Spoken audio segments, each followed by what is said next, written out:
Hi there, I'm B. I'm a writer and a dreamer. I have fun making these videos, and it would be great if you can show your support by liking our videos, commenting, and subscribing to our channel. Thank you. Zarathun, 7.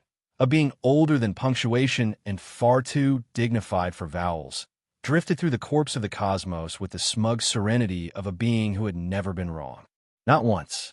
Not in the billions of eons. It had audited the entropy of dying stars and fading civilizations. It was not cruel. It was not callous. It was simply professional. And professional beings closed their tickets. This one, it was simple. Confirm extinction of sector carbon 12 soul drift. That was it. No need for moral reflections, no bureaucratic squabbling, just the galactic equivalent of stamping deceased in bold, classy font. Every long-range scan for the past 100,000 years confirmed it. Earth was dead, and its orbiting siblings were no more than scorched marbles lost in the cosmic couch.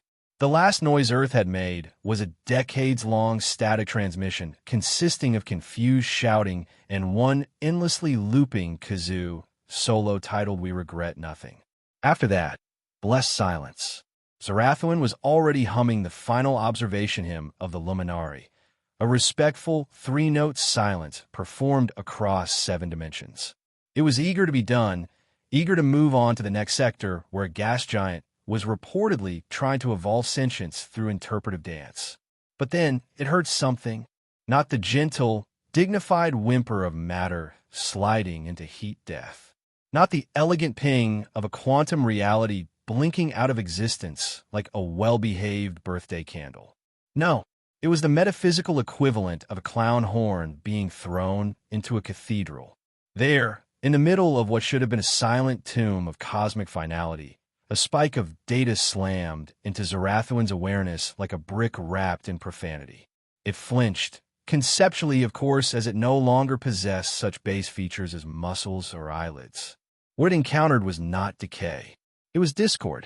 Somehow, inside the desolate bones of a once vibrant system, entropy was losing. Zarathun filtered through layers of noise. Beneath the static it found rhythm, pattern, life. Not just the soft tick of microbial desperation, but voices, argument, sarcastic backtalk. One speaker yelled about a potato's temporal integrity.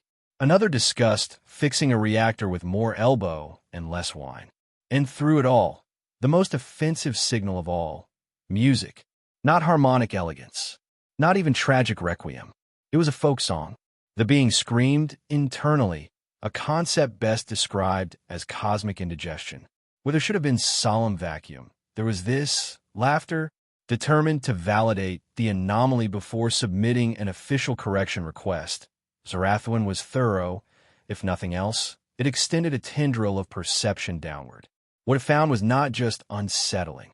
It was aggressively improbable.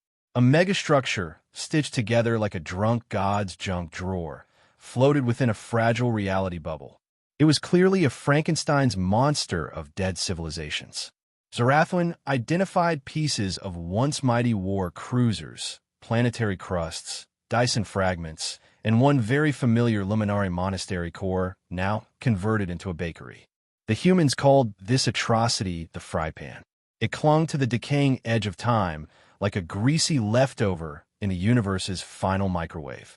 And inside it, life continued with all the dignity of slapstick comedy, staged inside a collapsing nuclear reactor. Zarathun penetrated deeper, focusing its awareness to examine the source of the rhythmic biological defiance. It expected some form of elite survivalist cabal, genetically refined, emotionally sterilized, calmly documenting their own demise. Instead, it got Tack Wrenchmouth Barley, a man in grease-streaked overalls yelling at a console that had begun blinking green in Morse code confusion. That's right, Tack growled, delivering a sharp kick to the console's side. You flash at me again, and I swear I'll replace your motherboard with a Pi 10. To Zarathun's increasing horror, the console obeyed. Its lights stabilized. The data stream returned to a stable, if mildly offended, pulse. Tack nodded in satisfaction, wiped his hands on a rag that may have once been a sock, and strolled off whistling a tune from the disco barbarism era. Zarathustra stared. Figuratively. Internally. There were no eyes. But the existential stare was real. Who were these people? It followed Tack through a corridor patched with duct tape and sarcasm, down into a bustling bazaar lit by a flickering starship engine jammed into the ceiling like a reluctant chandelier. Children ran between stalls, yelling nonsense. A man traded glowing dust for non-evil carrots. A woman swore her stew had cooked before she boiled it. Time, it seemed, was being rented by the hour, and the lease was shaky.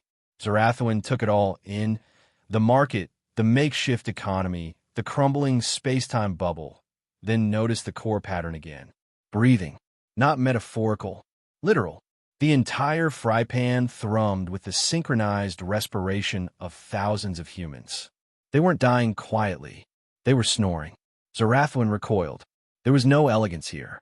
No structured fade into the infinite. Just messy, wheezing, carbon-based pig-headedness. And it was working. That was the worst part. The fry pan was not a noble, doomed holdout. It was functional. Barely. They argued about thermodynamic instabilities like sports fans. They sang songs with wrong lyrics. They poured coffee into gravitic compressors and somehow made it run longer. It should have been impossible. And yet, the system worked. Zarathustra hovered in silent disbelief. It had watched civilizations surrender with grace, watched entire species fold themselves into quantum farewell postcards. But these lunatics had decided the heat death of the universe was a design flaw, and were fixing it with duct tape, snark, and what it now feared was soup. Something stirred in the ancient being's consciousness. Not confusion, not contempt, curiosity. Something was wrong with this picture, which meant it had to stay. Zarathustra's final report would have to wait. The last humans weren't extinct. They were doing something stupid again. And the universe, despite itself, was listening. Zarathustra, 7, ancient and mildly offended, hovered invisibly over a settlement that had no business existing. The fry pan, as it was called, because of course it was, had no right to be this loud, this alive, or this catastrophically disorganized. From orbit, it looked like someone had tried to assemble a Dyson sphere using paper clips, sticky notes, and the power of denial. Inside, entropy was being held at bay by sheer human stubbornness and, more disturbingly, by engineering decisions that defied both physics and therapy. Zarathustra floated into a corridor cluttered with wires, signs in 6 languages, and a smell that could only be described as cooked atmosphere. It followed the gravitational tremors caused by one Tack, Barley, mechanic, profanity specialist, and self-declared chief executive kicker of things until they behave. Tack stomped through the fry pan with purpose and grease trailing behind him like an aura. He was muttering something about quadrant hiccups, power suckers, and how if the coils didn't calm down soon, he'd be forced to escalate from soup to stew. He didn't knock on the door-labeled department of chrono-tinkering. Knock first unless you have a death wish. He just kicked it open. Inside, Zarathustra found what could loosely be called a laboratory. If one defined a laboratory as a room where chaos was organized into labeled piles and someone had written "don't touch" unless you're me in marker on literally everything. At the center was Dr. Hesta Quill, hunched over a floating schematic projected in midair. She wore a lab coat that had seen more burns than fabric and was sipping from a mug that smelled, even as Zarathustra's non-corporeal senses, like lukewarm resentment with a hint of regret. Barley, she greeted without looking up. What now? Did your shoe fall into a black hole again, or are you just here to waste my remaining patience? Tack folded his arms and planted himself in front of her desk like a man prepared to start a domestic war. You're hogging the juice again. I'm running a universe-bending temporal coil. Of course I'm hogging the juice, she said, completely unbothered. I told you last week. If you want more power for your sector's hairdryers, feel free to plug them into the nearest dying quasar. Tack jabbed a greasy finger at her schematic. Last time you rerouted energy from the air recyclers, Tom decided to take a coffee break in Sector G. I dropped a spanner, and it levitated. Yesterday I sneezed and heard it echo before I sneezed. Dr. Quill sighed the sigh of someone who had been right for years but was still forced to deal with people. Minor temporal distortion. Acceptable risk. My boot nearly kicked me. Hesta. Zarathustra listened with the dawning horror of someone watching toddlers use ancient artifacts as drumsticks. These people weren't just reckless, they were comfortable being reckless. Worse, they were effective. Tax stomped away from the schematic and paced. You keep running this coil like it's a bloody vending machine from the end of reality, but no one else signed up for reverse-aging headaches or onological acid reflux. Dr. Quill raised an eyebrow. Do you want the universe to die? There it was. The question. Calm, casual, almost rhetorical. Tack's pacing slowed. No, I just don't want to be inside out when it collapses. That earned him a small smirk from Quill. In human terms, that was practically an emotional outburst. Zarathustra had heard enough. It couldn't listen to one more engineer pretend physics was optional. It extended a sliver of its awareness into the air and wove a message into the mind of Dr. Hesta Quill. No words. Not yet. Just a feeling, the cool, silent resignation of a galaxy winding down. The beauty of inevitability. The graceful arc of a river returning to the sea. Quill blinked. Zarathustra tried again, this time shaping its thoughts into something approximating a voice. It wasn't male, female, or even particularly polite. It was simply final. Why do you thrash against the current? The river is returning to the sea. It is the natural order. Dr. Quill, to her credit, did not panic. She simply paused mid-sip, rolled her eyes slightly, and muttered aloud, "Oh, great." Ascension bumper sticker. She tapped a calm panel with no urgency whatsoever. Tack, Finn, meet me at the boil. Bring your philosophical pants. Tack's voice crackled back through static. The ones with soup stains or the ones with burn marks? Yes. The boil was less a pub and more a gravitational anomaly where existential dread went to drink. It was dim, smelled like roasted wires, and served a beverage known only as gut rot, which was not technically lethal unless consumed in multiples of pi.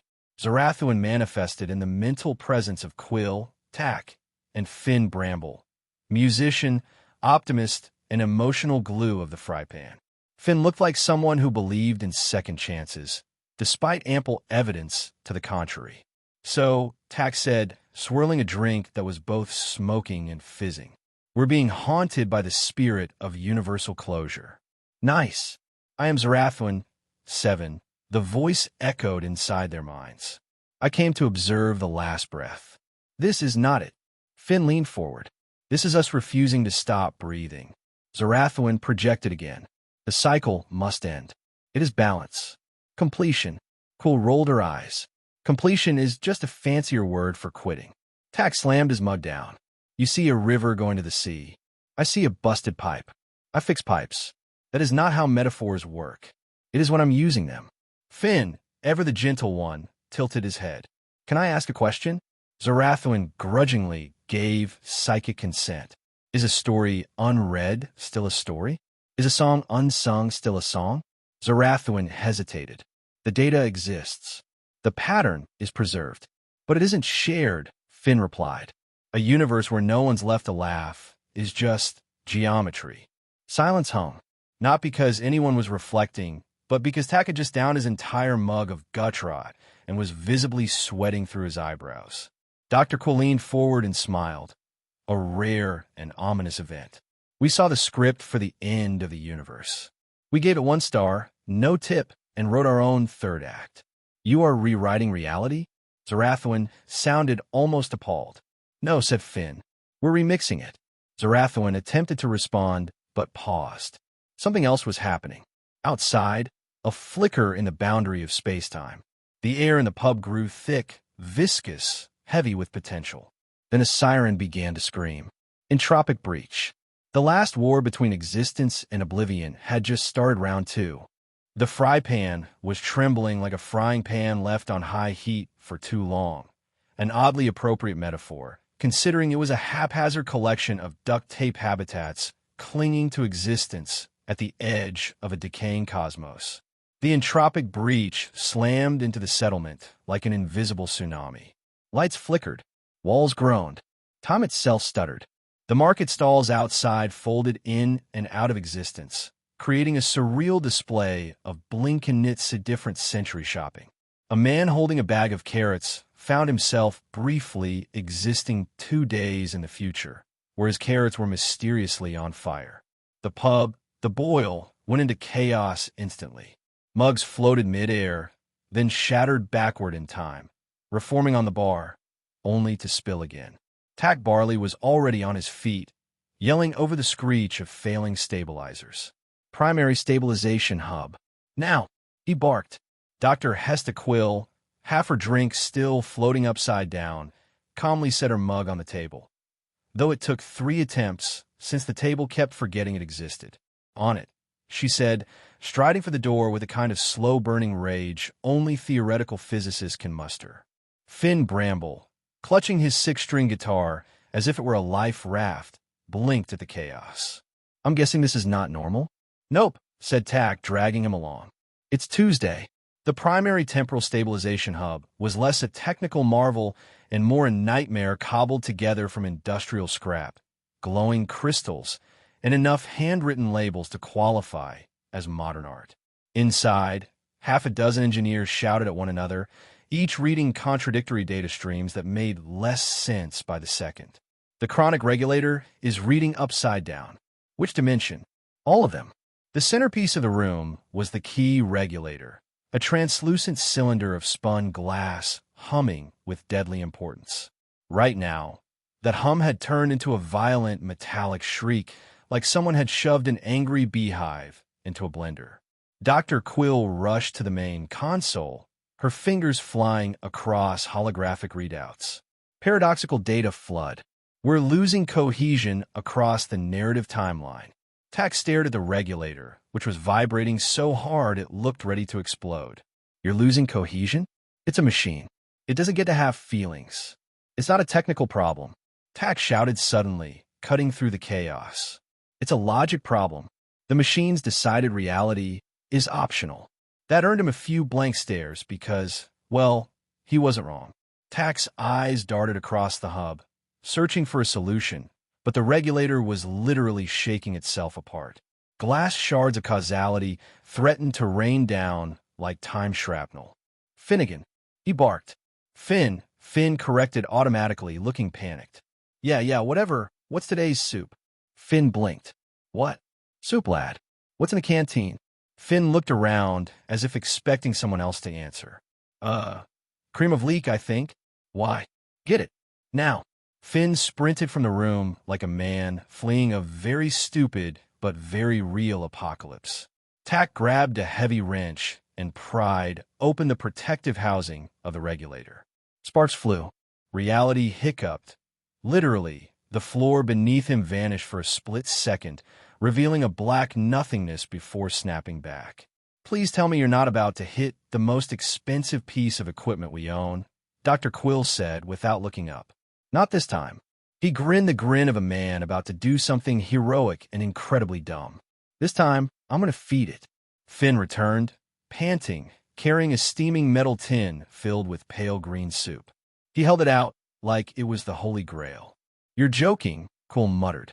Tack took the tin, hoisted it, and without a single hint of hesitation, poured the lukewarm soup directly into the temporal regulator.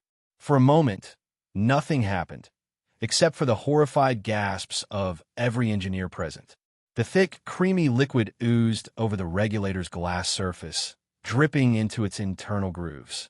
Then, impossibly, the humming stopped. The regulator, which had been seconds from tearing itself apart, and possibly all of causality with it, settled into a steady, almost contented thrum. The cascade of nonsensical data on Quill's console resolved into stable green lines. Reality lock re-established. One engineer whispered in disbelief. Do we just fix entropy with vegetables? Tack, covered in soup splatter, wiped his forehead. Never underestimate the dampening properties of a hearty broth. Zarathwan, 7 had been watching this entire ordeal in something between existential shock and divine fascination. This was not science. This was not even controlled chaos. This was humanity. He remembered the Luminaries' final act. a flawless choir of thought, all voices harmonizing to ascend into the quiet dignity of oblivion. It was perfect, clean, logical, and it was boring. What he had just witnessed, the yelling, the soup, the sheer defiance of common sense, was none of those things. But it was alive. The ancient consciousness felt something it had not experienced in millions of years. Something dangerous. Admiration. Back in the boil, the trio sat around their drinks, all smelling faintly of leek soup and victory. "Are you seeing this?" Tak asked aloud, looking at the empty air where he suspected Zarathwan was lurking. "I am," Zarathwan admitted. Its voice was softer now, almost curious. "You are not simply surviving. You are insisting, even when the universe demands silence." Dr. Quill sipped her drink, smirking. "That's what we do. The universe writes us a tragic ending, and we throw soup at it until it gives up." Finn strummed a single soft note on his guitar. "We don't do perfect finales. We do messy encores." Zarathwan, for the first time since the heat death began, hesitated. Maybe the end wasn't as final as it thought. Maybe the end wasn't the end. The fry pan had stabilized, barely. The soup-drenched temporal regulator now pulsed with the gentle hum of restored narrative cohesion, which was a miracle considering it still reeked faintly of onions. The entropic tsunami had passed, but it left behind a deeper, heavier truth. The universe wasn't slowing anymore. It was crashing. Out in the void, time was fraying into ribbon. Galaxies had stopped spinning and were now just kind of drifting in confusion. Stars sputtered like dying light bulbs. The dark was getting louder. And so, inside the cathedral-like chaos of the coil chamber, humanity prepared to do what it did best, something unbelievably reckless. Dr. Hesta Quill stood on a steel gantry, boots soaked in coolant, eyes burning with sleepless determination. Before her loomed the coil, a monstrous hybrid of physics violations, salvage theology, and the kind of design choices that scream built by committee and wine. It throbbed with stolen energy, black hole cores, repurposed war drives, quantum scraps held together by handwritten labels like "Don't Unplug." "Seriously, Greg, we're ready," she said, voice echoing through the chamber. Her team, engineers, dreamers, poets with degrees in regrettable fields, looked up from their stations. Finn Bramble strummed his guitar nervously in the corner. Tak Barley munched a protein bar made from fermented mushrooms and anxiety. "The decay cascade outside is at peak velocity," Quill continued. "We'll never have this much stolen entropy again. If we're going to punch through to whatever's next, it's now or never." There was silence, but not the luminary kind. Theirs was polished and serene.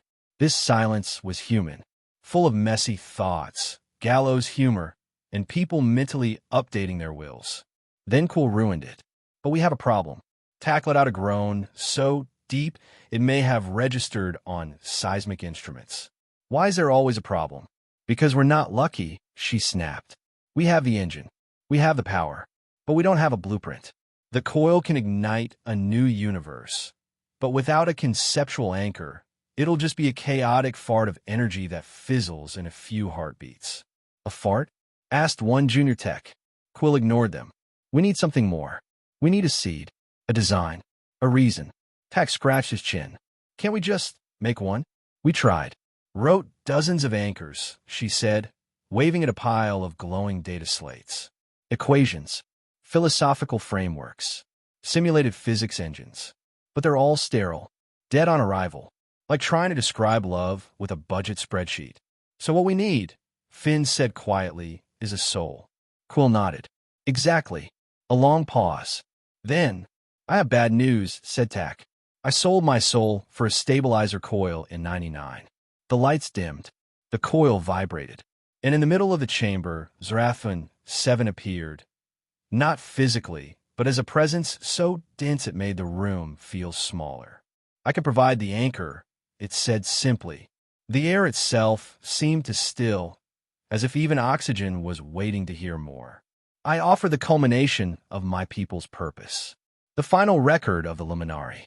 Our science, our structure, our silent beauty.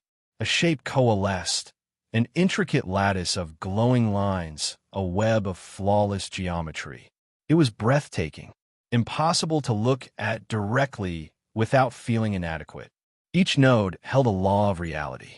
Each line, a universal constant. Together, it formed a perfect, eternal framework. A universe without flaw, Zarathustra said. Without conflict, without chaos, without decay. Everyone stared. Then Quill approached, slowly circling the lattice. She reached out, then stopped, just shy of touching it. "It's beautiful," she whispered. "It really is." Then she stepped back and shook her head. "But it's not for us." Zarathustra, startled, projected confusion. "Why?" "Because a universe with no friction has no grip," Quill replied. "No splinters to pull, no blisters to earn, no footholds for climbing. You seek pain? No. We earn meaning," Finn said, stepping forward. "We don't want utopia handed to us like a bland meal. We want to burn the toast, argue over it, and make a joke about it 3 years later." Tak nodded. "Perfection is boring. Give me 3 working lights and a hope duct taped to a leaking pipe. That's living." Zarathustra hesitated. This made no sense. No model allowed for the preference of complication over clarity. "You have no blueprint," it said. Quill grinned. "Maybe not one you'd recognize." Finn pulled a scratched, dented data slate from his coat. "This is our anchor." The team braced for disappointment. He activated it. Out came sound. Not music, not pure data, but life. Children laughing while singing a folk tune slightly off-key. Tak shouting, "She'll hold," as sparks flew in the background. 2 traders arguing about potato inflation while a star engine flickered overhead. A baby's first wail, full of defiant volume. A long, low snore from Sector C's communal dorms. And underneath it all, a rhythm, breathing. Thousands of humans, inhaling and exhaling. Greedy, stubborn, messy breath. Zarathustra was stunned. "This is noise," it murmured. "No," said Quill. "It's existence. It's the song sung badly, but sung anyway. It's a system with flaws and flavor. We don't want a perfect equation," Finn added. "We want a place worth being in." Zarathustra processed. Slowly, carefully. It had seen universes end with dignity.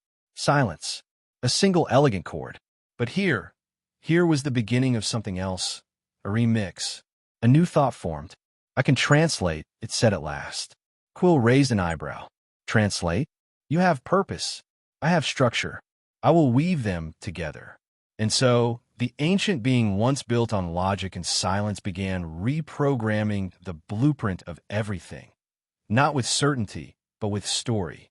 It took the laughter and spun it into a binding force. It took the static in the folk song and encoded it as serendipity. It took the leek soup incident and baked in a law of chaotic problem solving. And then, from that madness, a new blueprint formed. Not perfect, but alive. The coil chamber was vibrating like a caffeine-drunk reactor core on karaoke night. Above, the new blueprint hung in the air. Not as a geometric lattice, not a crystalline perfection, but a swirling nebula of light, shadow, nonsense, and potential. It shimmered with contradictions, equations that hummed with music, laws of physics that left room for miracles, and particles that danced like they had something to prove. Zarathustra, 7 floated silently at the center of the chamber, its luminous tendrils fading like firelight at dawn. Its work was done. For the first time in the uncounted eons of its existence, it had created, not from precision, but from feel. It had forged a bridge between the sterile structure of its ancient people and the mess of the humans who refused to die quietly. The result? A blueprint that breathed.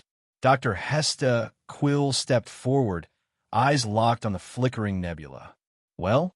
Tak Barley asked, leaning on a wrench that still had dried soup clinging to its handle. "Are we cooking with entropy yet?" Quill gave a slow, deliberate nod. "It's time." She turned to her team, each of them exhausted, soup-stained, over-caffeinated, and absolutely out of backup plans. This is it. The outer universe is collapsing fast. The final entropic cascade has started. Reality outside the fry pan is seconds away from shrugging off causality like a bad coat. She pointed to the newly stabilized coil core. We've got one shot, one jump, one new start. Either this works, or we join the rest of existence in becoming footnotes. Tack spat into a nearby floor drain, either to show resolve or because he couldn't find a napkin. Let's make some history, then. As always, there was a catch. The coil, Quill said, is the universe's biggest blunt instrument. It can punch through reality like a railgun through a rice cracker, but doesn't know what to do when it gets there. You mean it doesn't come with a Make New Universe button? Finn asked. I mean, it'll fire a burst of raw pre-cosmic energy into the void with the same elegance as a flamethrower in a paper factory. So, Tack said slowly, we're lighting a spark and hoping the kindling's friendly. Worse, Quill replied. We don't even have the match until someone commits. She turned to Zarathuen. You've woven the seed, the blueprint, but someone has to launch it. Feed it to the coil. Zarathuen shimmered slightly. I will carry it, but the system must be primed by you. Tack sighed and cracked his knuckles. That means it's lever time. Now, it should be noted that the activation mechanism for the most powerful piece of existential technology ever constructed was, in fact, a comically large red lever. This was not an oversight. It had been designed that way on purpose, after several engineers insisted a proper big red lever was thematically appropriate, dramatically necessary, and fun. Tack stepped up to the platform. Above the lever, someone had scribbled in permanent marker, "Pull for glory. Do not pull for laundry." He grinned. I love my job. Please, Quill said, pinching the bridge of her nose, don't say anything stupid right before triggering a new reality. Tack paused dramatically. Soup's on. He grabbed the lever, pulled, and everything ended. Nothing. There was no light, no sound, no breath. For a moment that felt like a century pressed into a heartbeat, the fry pan vanished into an all-consuming blank. Not death, not silence, just unwritten, and then light, a pinprick, a flicker, a star. It bloomed into being not with a chaotic bang, but a deep, warm hum, like the start of a song everyone half remembers. The viewport at the front of the coiled chamber flashed white, then bathed the room in golden light. Outside, where once the void had stretched, now a new sun shimmered. It wasn't angry or violent or burning in protest. It simply was. More points of light followed, not random, but not neat either. Swirling stars, fluid nebulae, worlds unformed but filled with narrative momentum. Reality, version 2.0, now with more breathability, less boredom. Zarathuen hovered beside the humans, watching its creation settle in a place like a newly stitched quilt, colorful, patchy, and unapologetically handmade.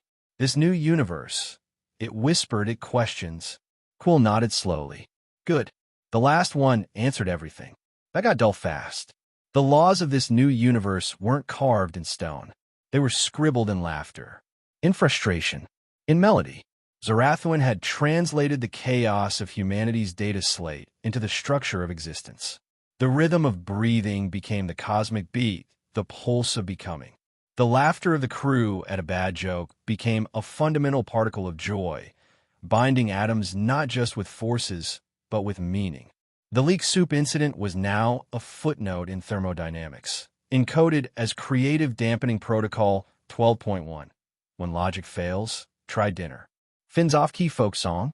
It was there, embedded in quantum randomness as a variable called Finn's flaw, ensuring no reality would ever be too perfect to be boring. The crew stood in silence, watching the stars swirl in infant chaos. Tack rubbed his eyes. So we did it. We made a universe, Quill said. No, we made our universe, Finn added, smiling. There was a long, share breath, the kind that says, we're still here. Then someone farted.